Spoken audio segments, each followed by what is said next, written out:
Yo people, wagwan, welcome back to Run's Tech Hub, and in this one I'm still using Unraid. I'm on version 7.2.4, and what I'm going to show you how to do again is just how to quickly access this from anywhere on your actual network. I'm going to show you how to do a quick disk check, because what I actually recommend doing is buying old used hard drives from somewhere like CX or Amazon, putting them in, but you should definitely 100% do a test of every single drive you put in. I'm going to show you how to set up your drives and how to create a share, and a share on the NAS, on the network attached storage, is simply a way for you to access the NAS from your phone, your laptop, your tablet, your smart TV, whatever it is that you have. You can either read from the share or you can write to the share. So let's get started. I'm already on my system here, but what I'm going to do is I'm going to create a new tab. The only thing you need to do is to type in the IP address of the system that you're trying to access. So for me, it's going to be 192.168.0.10. I'm going to press enter on that. Now you can only access this locally, so you shouldn't have to worry about this saying not secure. I'm going to scroll all the way down, and down here, the first thing you're going to want to do, I did some reading on this. This is the first thing everyone should do, is to test the drives that you have to make sure everything is okay. I've got two identical drives here, which for me is really good because I actually do want to try out RAID 0 and RAID 10. So to test the drive, you simply go to your dashboard, and right next to it, there's this thing called main at the top, the heading at the top. You're going to scroll all the way down, and you're going to see the drives that you have.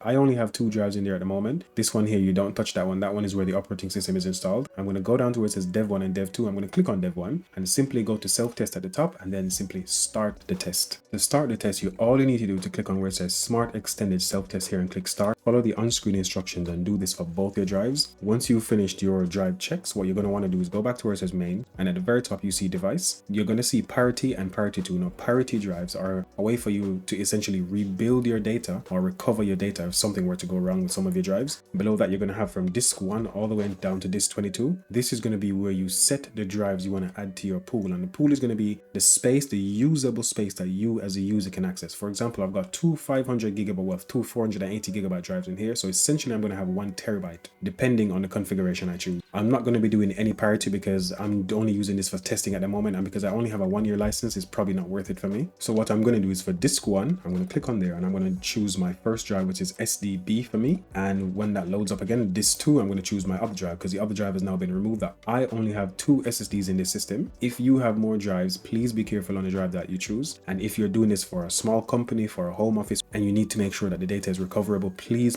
you must choose a parity drive. This is going to allow you again to rebuild or retrieve the data that was lost. Once I've chosen my 2 drives there, I'm going to scroll all the way down. I'm going to click on start. I'm going to wait for that to do its thing, and once that's finished, then we'll be able to set up a share. That's all finished, but as you can see, I only have 1 drive working so far. The other one is unmountable. So if this comes up, what you might need to do is to scroll down here to where this section is, click on yes, I want to do this, and that's going to allow you to format the drive to be able to use it the way you need to use it. So I'm going to click on yes, I'm going to click on OK, then I'm going to click on where it says format here and wait for that to finish as well. So now that that's all done, I'm going to go over to where it says shares just at the top here again. I have some stuff here now. I'm not entirely sure how to clear all of this straight away because I did format these drives before, but what I'm going to do is add a share and see what happens then. I'm going to click on add share. The only thing I've done on this tab here is to name my share, call it Unraid share, but to make my life a bit simpler, I'm going to put everything as an underscore, so when I type it in, it shouldn't make that much of a difference. And I'm going to scroll all the way down and go to where it says add share at the very bottom, then go back to shares again. So on this page here, I'm going to click on the name I just created, click on that. I'm going to go down to where it says export, and I need to change this to yes. For the time being, I'm going to leave where it says security as public because I don't need any more users on this. I'm the only person who's ever going to use this on my home network. No one else will ever use it, so I'm just going to click apply on here because I'm the root user and I didn't add any more extra users, which I do recommend you doing. If you know you're going to be setting this up for other people to access it, you should always create them a user account so that they don't have permission to go ahead and delete everything. But because I'm the root user, I automatically have read and write permission, so I don't need to do anything else. All right, so now that that's all set up, I'm going to go to my Windows file manager and go to this PC. So I'm going to drag this across. Let's minimize this. And what I normally do is I go to the 3 dots here and I go to map network drive, or I can type the address at the very top. So let me simply try typing the address first. So it's //, then the IP address for me is going to be 192.168.0.101, and you're going to need to give the host name of the share as well, which for me was just Unraid share all underscore. Press enter. It does pop up with this enter username and password thing, so I'm going to put in the root username and password which I use to log log into the Unraid share. If you created a username specifically for accessing the share, this is where you would enter it. So I'm just going to put my root username and password. I'm going to click OK. Let's see what happens. If anything happens, click on this. All right, that didn't work. Windows didn't like what I was doing before, so you must create a user to be able to access this, it seems like. So I'm going to try doing that now. I'll go back into user. So from dashboard, we have main, shares, and then users after that. I'm going to click on add user. I'm going to create this one. I'm going to call this one test. I've entered a password as well. Again, the username is test. I've got my password here. I'm going to click on add.